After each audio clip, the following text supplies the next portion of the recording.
What's going on, everyone? Welcome to the Seeds of Change. I'm Matt Mills.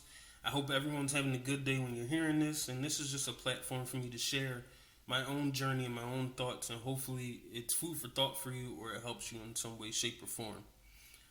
We're going to go get into a few things, but first, I want to take time to thank you for support. Thank you for listening. Thank you for comments.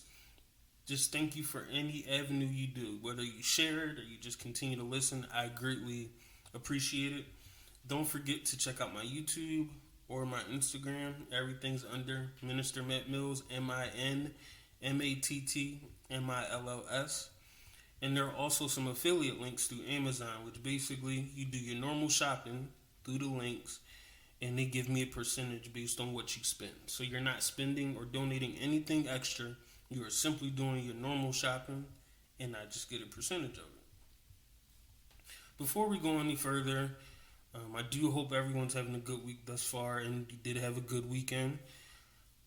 But something happened over the weekend that was a little close to home in the sense of where I grew up, and I have to acknowledge the shooting that took place on South Street. I do want to send prayers, and I think we all should send prayers out to not only those that were hurt or killed during the incident, but also those who were just present and might have to deal with further trauma dealing with that. You know, South Street used to be, I'm sure at any point in time we can all talk about it. I was talking with my wife about how at some point in time we all went down to South Street. That was like the place to be. That was the hangout. There was so much to do. There were so many shops. You went down there with your friends. You either was going to the mall or you was going to South Street. Especially once you got 21, you were just going down there and hanging out. It was just the place to be. And it's discouraging all that's going on in our city and all the shootings and the murders, and to think about a place many of us who grew up in the city, and it used to be a place that we could go and enjoy, and those weren't things you would think about, and even the more recent memory, the cops are down there, the police officers are down there a lot more to try to ensure safety, but to hear about such an incident, it's just a lot going on in our country and especially in our city. So I did want to take time to acknowledge it and mention it. I think that it's a tragedy, and just the things that have been happening are just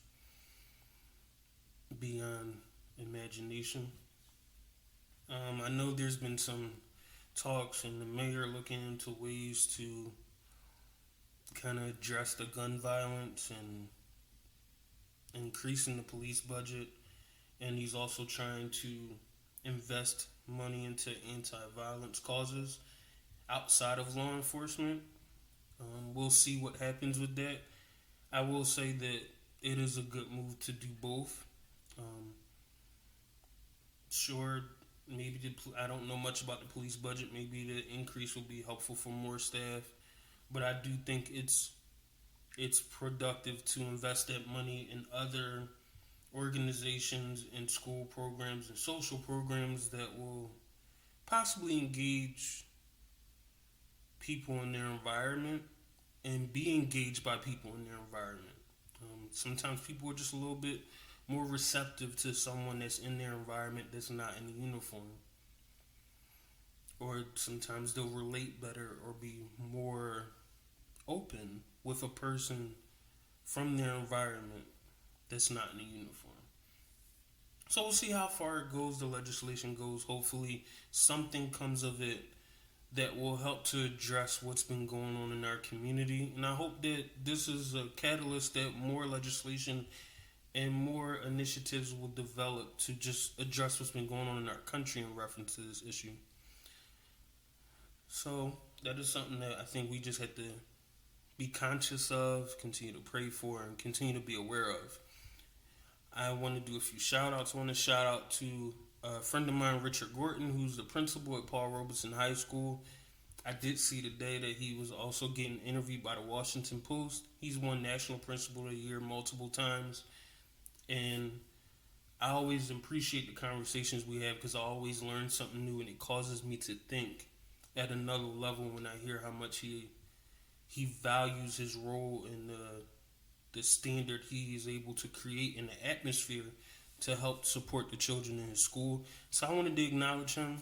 I also want to give a shout out to Reverend Gwen Farrell and her partners in Christ Ministries who they do some work in the community and they've been very impactful. And I know she has been very passionate about human trafficking and has been taking steps to be impactful in that area. So I wanted to acknowledge her and acknowledge her growth and please support her. Check out her Facebook and Instagram. I believe it's under Partners in Christ Ministries. So follow her, check her out. Enjoy the inspirational messages as well as when she informs you of things that are going on in the community. I could not acknowledge Elder Mills and their spiritual breakfast. It's a line that I think encourages women and also people, and it's just an open forum of them to be blessed. So if you do have time on Saturday mornings at 9 o'clock, call in at 1-774-220-4000. And the ID to get in, is 278-7564. Once again, it's 1-774-220-4000. The ID to get into the room is 278-7564. And it's a call line, but I've been on it a few times and it has been a great experience and a good forum. I also want to take this time to shout out, I will be preaching this Sunday. Service starts at 12 o'clock at St. Paul. And the church can be found on 38th and Haverford. And once again, it's a late service, so it shouldn't be too much of an inconvenience. And you don't have to worry about waking up too early. So I think it's going to be a great service. The exact address is 3832 Haverford Avenue in St. Paul United Holy Church. So if you do have time, you're welcome to come. If not, I ask that you just continue to pray and continue to just pray and be hopeful that the Lord will move in the midst of the service. And without holding you up or any further ado, we're just going to get right into the thought for today. And it's something I've been thinking about. I think it's very easy to covet or desire other things, whether it's jobs, whether it's cars, whether it's homes. It could be the newest sneakers, it could be the newest video game. I think those things are very easy to desire and be a little envious of. And I've also always found myself in those positions at times because we all have an expectation or something that we want for our life. Whether it's small or large, we all want certain things. And when we see someone else with it, you kind of want that to the point that you lose sight of where you're going. Or it kind of hinders where you currently are. And the verse that I came across was Hebrews 13:5, where it says, "Let your conversation be without covetousness, and be content with such things as ye have. For he hath said, I will never leave thee nor forsake thee." And the reason I wanted to talk about it, because this might have been the most comfortable in the sense that I felt about what I have, and appreciative on what I felt like God has given me thus far. I think a lot of times we're so goal-oriented that we think about the next thing and the next thing and the next thing. And when we see someone that has the next thing that we want, we become envious and lose appreciation for what we have. And I think as I've continued to self-reflect and try to create growth within me, I recently haven't been feeling that envious. I still want those things. I'm still striving for those things. But I've also found myself at a level of contentment and peace with what I currently have. And it's a freeing and a peaceful feeling to hear about something someone else has and you're simply just happy for them. There's no thought of, well, why couldn't I get that? Or I'm happy they have it, but I want it. What can I do differently to get that? Why am I not good enough to get that? Didn't cross any type of mind. And I think that's where appreciation comes in. I had to sit down and look and realize how far I had actually came. And realize that it took time. It took time for me to grow. It took time for me to learn. It took time for me to make positive steps in the right direction to be in the position that I am and realize how grateful I am to be in it. That it's not what I used to be or where I used to be. That I felt humbled and appreciative that I was here. And the flip side of that level of contentment and appreciation is to not downplay what you have. It may not be what you want it to be. You may not have what you desire to have. But you should not downplay what you have in comparison to what someone else has. What you have is not, and what you've done is not less than because someone else had a different journey in life. Your journey isn't finished, and who knows what's going to be fulfilled and completed while you're taking your journey. I think it's very easy to diminish who we are or think less of who we are and what we have when we're looking at other people. And the funny part is there's probably people looking at you doing the same thing. They're downgrading and downplaying what they have because they're looking at you. And you're doing the same thing. Take the time to realize you have done a lot. And you have a lot. Each of us have had a journey. Each of us have had struggles that we had to push through and learn from and grow from and heal from. Take it all into consideration of how you've grown over your time of life. And embrace it.